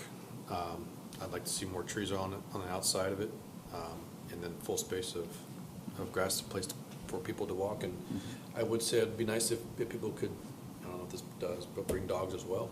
I don't know, that make it to where anybody and everybody can walk in and out of there. I would like to not use the word passive. I just don't think that's a great word to Do you use. have another word for it? Maybe not off the top of my head, but Scenic? yeah. And I don't think we need to build any structures, at least for right now. But just, if you visualize just an open piece of property with some trees, I understand that could be kind of boring. So there's definitely things you could do to add. I mean, there's so many different things we could do with it, simple things, to make it intriguing when people are going. I don't hate the idea of taking your dog on a leash. Yeah, I wouldn't entertain selling it, though. Well, I'm an advocate of green space. I enjoy, planting trees and beautifying, our streets and stuff with as many trees and palms and plants as we possibly can within reason. But You know, I was talking with Jeremy today, and I asked him, I says, on a national basis, what is our percentage of existing parks that we have, and how do we compare with other cities across the United States as far as square footage of parks based on population, square footage of area? And we're actually above average now based on our conversation. And correct me if anything that we're slightly above average with what we have existing. And like I told him, I said, you know, that's good that we are, but, you know, keep in mind, we're also a boating community. We're a golf course community. We have plenty of boating areas in the village, and we have, you know, golf courses. Well, one's actually in Martin, I guess, and one is in Tequesta, but still, again, we have a high percentage of people that really, population-wise, that don't utilize our parks, that people in other areas that don't have the water, you know, activities and stuff that we here, you know, have here in Tequesta. So I personally think that we would behoove ourselves to do a better job at maintaining what we have and enhancing those, rather than going out and spending another $500,000 or $750,000 on doing another one, and then you've also got to maintain that one as well. I'd like to build upon what you just put forth. I'm going to take, I guess, maybe a little contrarian view, not to what you said, Bruce, but I think that if we're looking to acquire Paradise Park, if we really think that that can become, from a park standpoint, you know, kind of the jewel of Tequesta, given its location within the town, and knowing that you've got Constitution Park right down the street, and knowing that we're going to need some funds to make that acquisition, I would like us to think about the idea that if we're able to negotiate an agreement to acquire Paradise Park, that we look at selling Remembrance Park, which could then be developed as housing, which would then add to the tax rolls, as Mr. Bradford indicated earlier. And then we also have the property that's along the railroad tracks that I think really has little utilitarian value from a village's perspective. Absolutely. But would have value from the standpoint of those businesses. And, you know, Jeremy has a value here of, if it can be realized, of $351,000, and I know I believe there's some interest in developing the Remembrance Park property. I don't know what that value might be, but it could be $500,000. It could be maybe even more in this market. Sure. So again, it's an exchange of green space, so to speak. Which has the highest utilization, highest value for the community? I would argue Paradise Park has a higher value ultimately, and if we needed to shed Remembrance and that linear land to help with the funding of that, I would take the position that that's something we should seriously consider. Absolutely. Now, I've thought about that, but I don't have any numbers to compare them to. No, again, I know we have to have the numbers. I agree. I would argue that our tax base would increase with Paradise Park being developed over Remembrance Park. It would. Oh, no question. There's no question about that. But again, given the location of it, given the utilization we have with it now, given what it could become, I know I've talked to a number of the businesses around Paradise Park, and the folks I've talked to so far have all indicated they would like to see that park or that land developed as a park. That they feel that could be the jewel at the center of the village, and would aid them from a business standpoint, and aid them in terms of attracting people to that area of Tequesta. So again, I understand the argument both ways. I understand the position both ways, but there can be merit to both. But just on a personal preference, I'd like to see us, if we can, acquire Paradise Park and develop that. I think that would, in the long term, we're only going to have one opportunity to do it, and I think in the long term that would be of the greatest value to the village. So if it satisfies the council, we'll see how Paradise Park progresses, and then as we have this further conversation with parks in the future, we'll bring this back up. We don't have any current plans.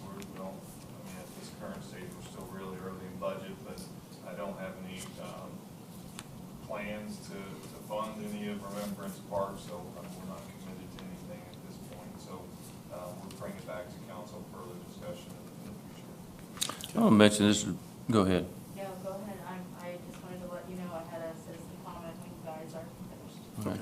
Before I forget about it, it's kind of irrelevant and off base a little bit, but I'm doing some work up there at the Palm Beach Gardens Mall. And they've got about 24 really big oak trees that they had to dig up for some development that they're doing, and they really don't have a place for them up there. So if anybody knows of anybody that needs some really big oak trees, they're going to have to do something with them here pretty soon. I'd say within the next probably 6 or 8 months. Keith, can a council member donate his time, energy to bring us oak trees for free?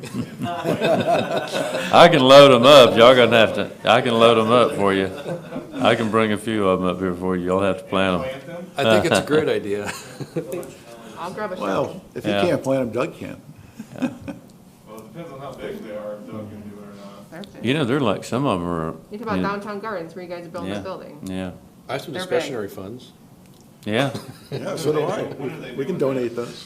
You know? Well, they're dug now. They've been sitting on top of the asphalt under the irrigation now for the better part of a year.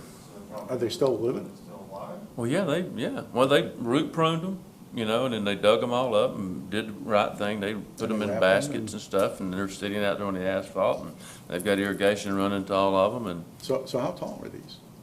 do I what? mean, how tall were the oaks? I mean, how, Some of tall them and probably broad. 30 feet tall. it's good. I mean, they're big oak trees. They're 18 to 24 inches in Sounds like a caliber. project. Yeah. Sounds like a project. Yeah. I'll get with you, let me know when you can move them over, and then we'll make. Well, I was talking with a guy that he manages all the construction and stuff for the mall down there. His name's Steve Hertzl and stuff. And, you know, he doesn't know what he's gonna do with them, because I keep bugging him about it. I said, maybe we can bring some of them down here and, you know, get rid, because, you know, I'm a tree guy, you know, I like, you know, so he's ready to get rid of them, but it don't make We can sense. put them somewhere. That would be outstanding. I'll get with you. We have residents too Yeah. who do volunteer their time sometimes because they have equipment like Mr. Prince has access to. It's possible to get some volunteers. Just put it out there. That'd be great. Yeah, I'll start turning the wheels tomorrow. yeah, see what you can do, come up with them. So I wanted to give my 2 cents since I haven't gotten to speak yet. Yeah, 3 cents. 3 cents. Marshall I think it's important to maintain as much open space as we can. I do like, since we are in no rush with Remembrance Park and the DeQuesta Drive in Cypress, I do like the idea of maybe seeing where Paradise Park lands, and then that'll give us a better idea of what to do. But with Remembrance Park, the current plan, I do like passive, for lack of a better term. I like keeping it that, since Constitution's very active and DeQuesta Park is. And again, just more shading and covered seating and maybe a connective path in the middle of the walkway would be a good idea. But yeah, I like kind of sitting on them until we know what Paradise Park is gonna happen with that. Maybe Yeah, call no, it like Village Garden. Call it like Village Garden or something. Just passive, it just comes, for me, it just comes off very, I love having a big kitchen in there where local chefs could come in. Local chefs could come in and cook a meal. like in the pavilion. Sure. Have a kitchen in there. Okay. Mary Ann, you said you had one card. Yes, we have Mr. Mark Sapiri again, please. Thank you. Yes, I'd just like to respond to some of the comments. First of all, for the oak trees, one suggestion is use them to mask the enormous pylons on the lineal park, right? So either those or sea grapes, but oaks would be great if you get them over there. So I'd like to respond to Councilman Prince on the description of utility, because I think it's a big part of the problem that we have along the whole coast, and it's really very destructive. The quality of the water that we get to boat in is impacted enormously by what we do on the land and the fact that we destroy the habitat. The right way to look at the situation with Remembrance Park and Constitution is not that they happen to be close to each other. It's they're two very, very small parks. They're not big at all. And we're not in a place anymore where we have a square inch to play with as far as green space goes. People who have lived here for a long time will tell you that. In fact, in the introductions at the EAC, many of the people who signed up for that committee said that. They wanted to serve, to help restore habitat in this community because they grew up with a space, with animals, beneficial insects and animals that do not exist here anymore because there is no more habitat.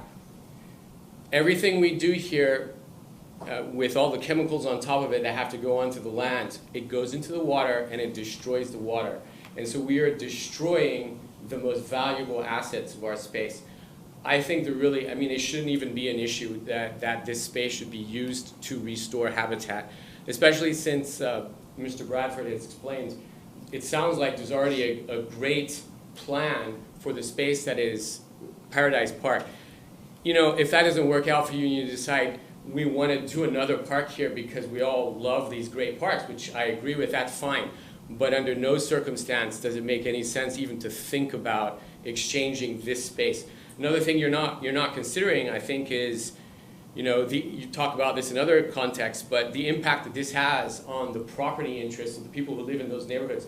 And full disclosure, I'm not in that neighborhood, but obviously the property interests are much better served by a beautiful green space than, say, another development project, right? Anybody would tell you that. So I feel like from that perspective also, I think that we can achieve our common purpose of keeping the green space much better by just committing. And that's another thing. This council, maybe a different incarnation partly, of this council committed after careful deliberation to make this a beautiful park 2 years ago. In fact, it was prior to the beginning of the construction of the rec center. And at that time I said, get this online as soon as possible, just in case there's a construction delay. Sometimes that happens in construction. People will have an alternative to use. So the point is that there was careful deliberation, there was a commitment, people even did a drawing, there have been several drawings. The only thing that needs to happen now, and the only strange thing, is that we don't have a park. So I would just urge the council to carry through with that purpose and make that a beautiful park. Thank you. Okay, all right, thank you, Mark. Can I make one comment to what he just said? Sure. Before Mrs. Can Nielsen I say comes? something, even though I didn't include her? You can go ahead. So I'm Marcia Nielsen, 94 Beechwood. You already have my 2 cents on this, but I am part of Tequesta Pines, as is Mr. Bradford. And although I don't back up to that property, it would impact. The last time you went to Zuccarelli, the price tag was about $2 million for that property, if I'm not mistaken on that. It was more than that, Probably. yes. On Remembrance Park, I think maybe we need a little innovation here, and we have time to do it because we don't have any money, so innovation doesn't cost any money. I see as like pods, a pod of vegetable gardens. The last time I brought this to council, Jim Humphrey says people steal each other's radishes. So.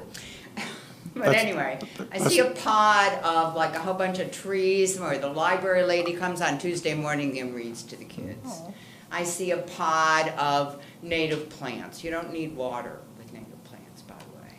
You know, like people who are interested in native plants, they have a pod and it's like a demonstration garden. I see all these little pods, and each little pod has a group that is overseeing that. I think we could do this. I think we should at least look at it. Abacoa has had vegetable gardens since its conception, and they're very successful out there, and they grow flowers and everything else.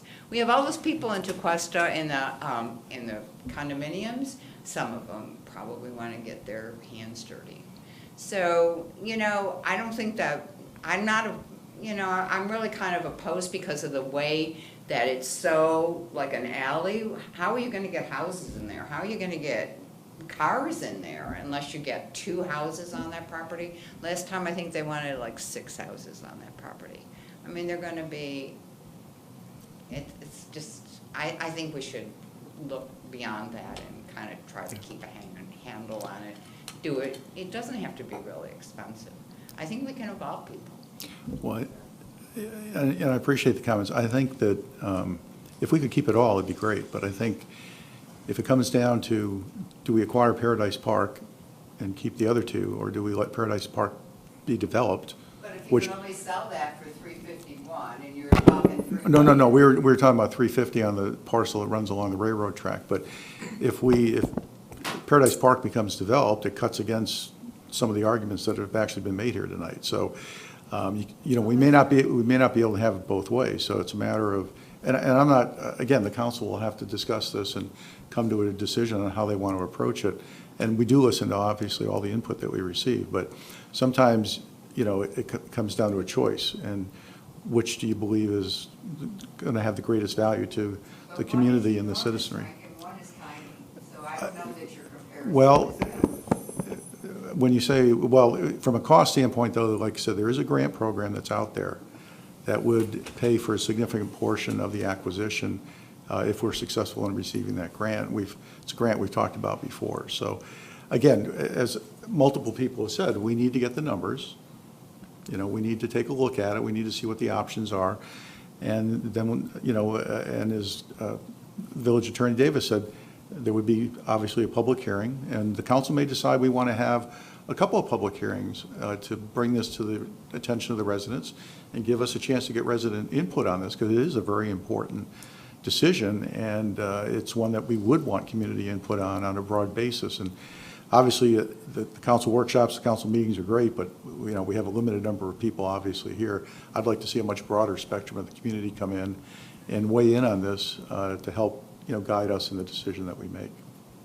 The one thing I wanted to point out that Mark made a point about, the property values, when you look at more green space and open space when you're selling the homes.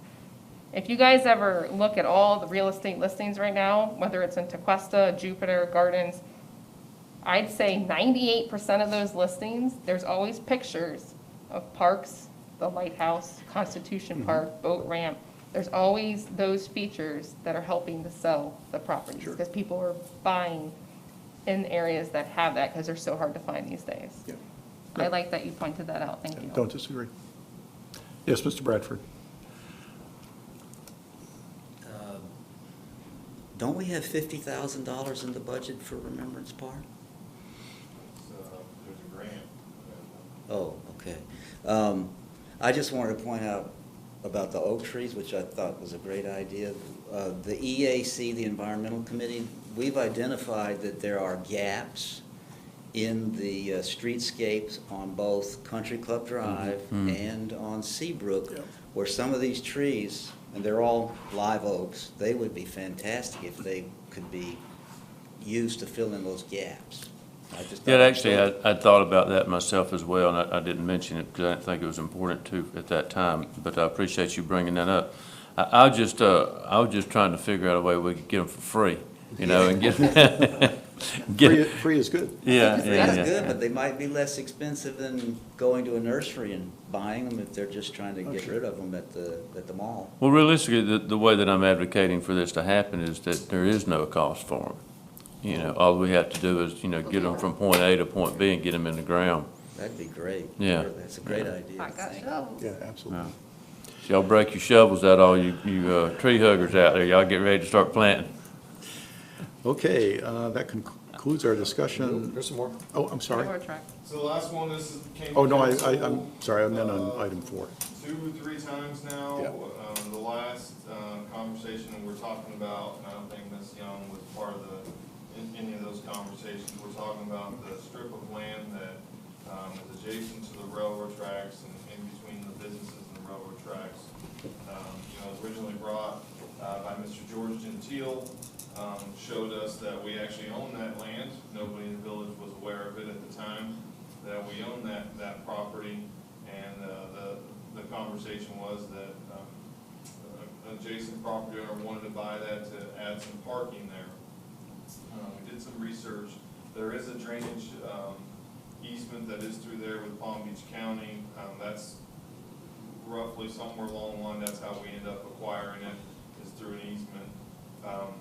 So the first conversation we had was that we weren't necessarily interested in selling it. We weren't against it, but we wanted to look at a lease option.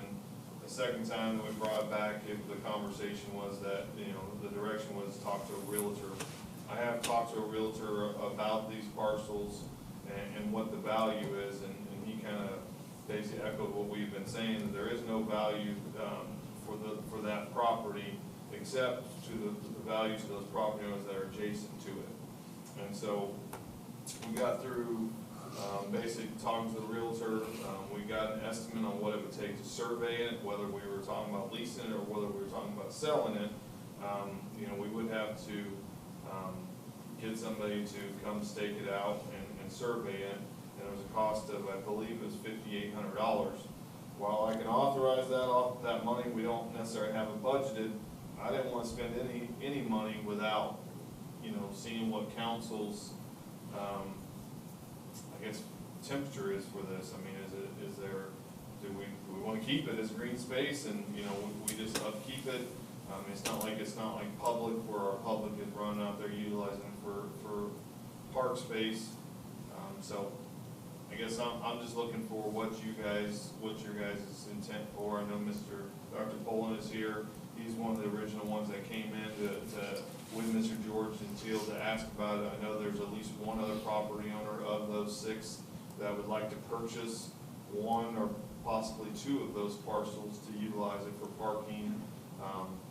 And so, you know, the total value, if we use kind of what the realtor was talking about, it's basically half, you know, like a 50% value on that, just because it's not valued to anybody else. That parcel would be $351,000 if everybody was to purchase it for that 50% valuation.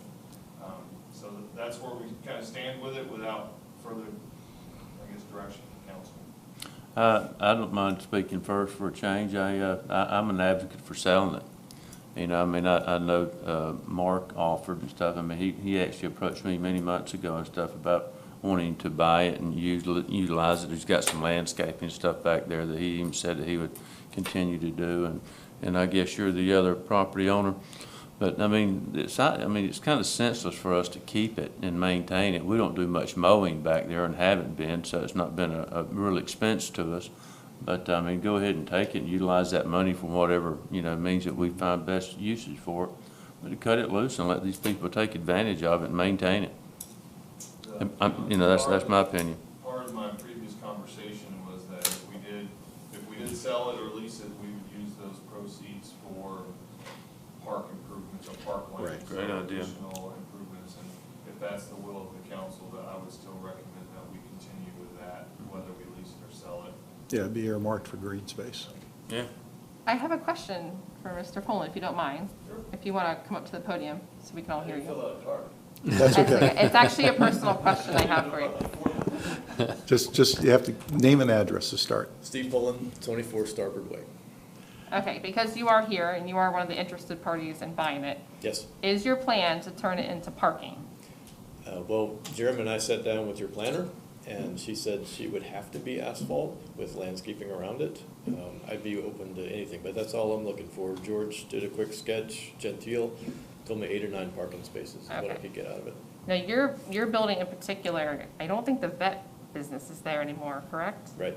Okay, so I don't know what kind of business is gonna be in there, but if it's something that's not, let's say, 24 hours, like a vet business would be, we do have issues sometimes with our Tequesta events with parking. Mhm. I mean, the residents we do the trolley system for, but when we have outsiders come in, we kind see of where you're going. struggle. Sure. that's Okay, fine. think boat show, okay? Yeah, I wouldn't mind at Okay. all. That's totally So fine. would it be designed almost, or would you be open to Sure. be letting Tequesta people or people coming to our events Yeah, and visiting $5 a businesses? spot. Not to mention, I know, I don't want to No, work, totally but fine. And in fact, I would say more for, that you kind know, of happens. I would that- assume we would do the trolley system still, No, but, that's totally fine. It kind of happens informally now, because once in a while there's an event at that little building to the north of me, right on the corner. right. I think there's like the gym, or there's some kid things going on in there, and I'll go Right. by at night sometimes, and they're totally fine with me. We keep the building lit 24 hours, and there's actually external lighting on the poles, so it's pretty safe.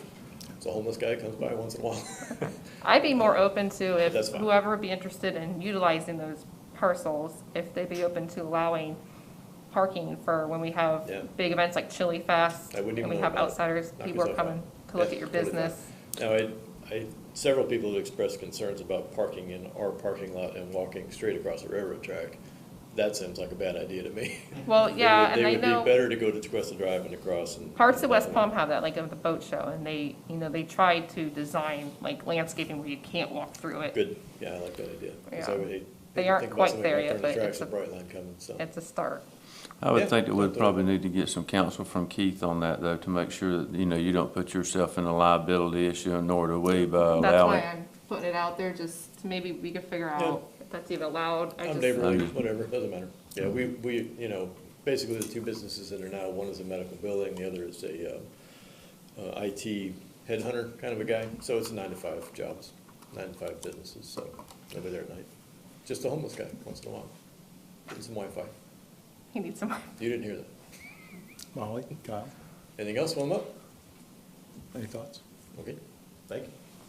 Yeah, I mean, I just kind of go with what I said before, is, you know, I think it's important to maintain as much open space as we can. I just don't have enough information here to make decisions. Like I said, everything kind of needs to be on the table, the cost. Like, I just feel like I can't possibly make a decision on any of these right now with what's in front of me. So that's that. Yeah, I would agree. And I do think that as we continue to think about what Tequesta vision should be, not the vision, but what we want to see as residents and people that come through, I think this is an important part of Tequesta that has opportunity for I don't want to say development, but making sure that Cypress Street is really a neat spot. And I think we can do a lot in that area. And I'd like to try to get those ideas on paper. That's a busy area lately. Before we move and letting any land go in that regard for just parking. Well, I think in this area, I'm going to agree with Councilman Prince here. I think this is land that really has no value to anyone other than the business owners. And I think if they're working with community development, working with the village manager, they're going to properly landscape it. I don't see it having much value directly to the village or its residents, apart from the utilization that the business owners would likely put forth. And again, these are proceeds that, again, we can use to enhance or acquire other green space that actually would be of much greater value, much greater utilization. So I agree with Councilman Prince that this is one I would definitely like to move forward to explore. I'm not sure there's any more green space we can buy. Well, Paradise Park for one. What we'll do, since there's a little bit of difference of Yeah. opinion, there'll have to be an authorization for the surveying, and you guys will have a chance to vote on it. Yeah, we bring it to the council meeting for a vote. But just like the other parks, like I need, like Mrs. Young saying, I need a more justified number, because you have it at valued at, and I'm assuming that's the whole thing, Yes. not a piece that Mr. Poland would buy. Right. Okay, that's, I had the previously whole sent strip. Yeah. out all the different parcels and what they're worth. I can resend that to you guys. I mean, what the valuations of it. Molly may have not seen it, so maybe that's part of it. And I think you guys have all seen it twice, but I'll resend it out. Okay. So have you spoken with Mr. Alford lately to see if he's still interested in it? We had that meeting Yeah. probably. I spoke to him today. Oh, did you? Yes. Okay, so you, Probably maybe 2 months ago, we met, and he was still very interested, so. mm-hmm. Okay. I've talked to everybody on there, all the parcels. There are 2 of them that want to be kept in the loop, and they're not necessarily in it to buy it, but depends on if we're going to sell it to somebody else. They may want to. I know P1 doesn't, they don't have any desire. They got plenty of parking. So it's possible that we may have more than just 2. There may be some additional buyers as we kind of get through this process. It will depend on how far we go with this process. Okay. All right. That concludes our discussion on item 4. Now moving on to item 5, the discussion and review of the village charter.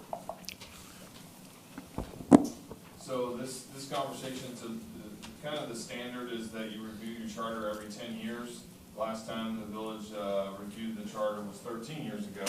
So this conversation is not to authorize any charter amendments or anything like that. I'm just looking for basic consensus that council's okay with us looking at the charter, seeing if there's items that need to be updated. I know there's been previous conversation about, term limits, districting. I think that'll be part of this charter conversation that we bring back to council. Whether we do anything or nothing, I think it's important that we at least review some of the items in the charter and make sure that, it's up to date. The charter is a kind of a governing document for all of us, and what we should be, making sure we review that on a, I don't want to say regular basis, but, occasionally, And so I think we're a little past due, and it may be that we bring a couple items back to you guys, and you're like, it's not worth, going to the election, or doing anything, of that nature.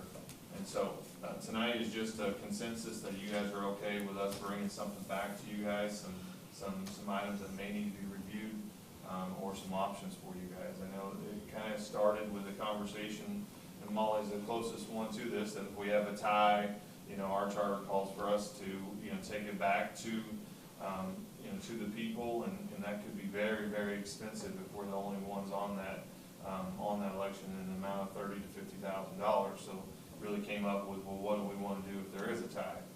And so maybe it's something you guys are like, oh, we're all right with having to eat that cost if it comes. The election supervisor said, some municipalities flip a coin. So in something like that, we bring you what the language says, what your options are, and then if you guys say, well, we want to do this, then we'll bring you guys back a question to put on the ballot. And so there is a process. It's best to look at it now, because to get it on the, it's on the March election, we'll need to start doing some due diligence to start working on it. So that's what this is tonight, is make sure everybody's okay with staff putting in some time, and if there's consensus not to, then we won't. Just so I'm clear, any changes to the charter has to be voted on by the residents? Right, yeah, so. What was your question, Cal? Any changes to this charter has to be voted by the residents. Okay. There are a few exceptions, but I think what we're talking Most part. about would be a referendum. So the first part would be, after we come up with all the questions, there would have to be an ordinance read twice in order to put it on the ballot. So that's why there's 2 months right there. Yep. We start kind of just walking backwards. We got, the next 2 months, 3 months, we're probably gonna have, a couple different meetings just going over this if we continue to move forward. So now's the time, and so that's why I'm bringing this to you guys now, to see if we want to proceed with that. I think it's a good idea to look at it. Yep. Yeah, I agree. We'll do that then. Yep. yeah. Especially since it's not been looked at in 13 years. All right, You might have a card in on this. Yes, you do. you got a consensus at this point, but Marcia, please come forward and. I'm putting my history hat on. The last time, you always did it by committee, by the people, not yourselves or staff. And we have this in the archives, and you're welcome to peruse what went on before. It was an extensive one in 2001. We have all the documentation, and it's in Document Center for that. And we have it for the 2007. I think it's a big mistake to have staff do it. I think this is something that the people need to be involved in. The precedent is that the people, you have a committee. And I think that you should at least try. Maybe you get nobody, then you do it another way. But the precedent is that you have a committee that's people, and they look at it with fresh eyes, and not through the eyes of staff, and not through the eyes of the council. Okay. I think what we can do is put this on a workshop, and we can discuss all the elements, including Marcia's suggestion as well. Okay. I mean, I think, Keith and I have talked about this, depending on what items are, brought up. I mean, if you're, get real in depth and there's 7, 8, maybe we, Yeah. Need to have a committee. If there's only one and it's, very simple, council can decide that. So I think let's look at it first and then, have that discussion on a committee. I've done it both ways. Yeah. And so, I think there's value in both of it. No, I would agree. I think depending on the nature of the changes and how extensive or not, would warrant the involvement of the committee or not. So I agree with you on that. But I would say that you'll never know the changes if you don't have people looking at every single thing in the charter. Well, I think that's, we'll handle it at a workshop where we can get, again, additional public input on this, and we can talk about maybe what some of the changes, what people's ideas are around changes, and we can certainly welcome public input into that process as well. Okay, any additional comments, any other matters people would like to bring up this evening? Yeah, I just have one. I had the opportunity to meet with the provost for Palm Beach State College, Scott McCallaghan, and he did indicate that once we have the community/recreation center done, well, actually before we have it done, but when we know when it's going to come online, Palm Beach State College is very interested in doing some adult education classes for village residents based on input again from the village as to what topics or issues they would, or areas of study they would like to cover.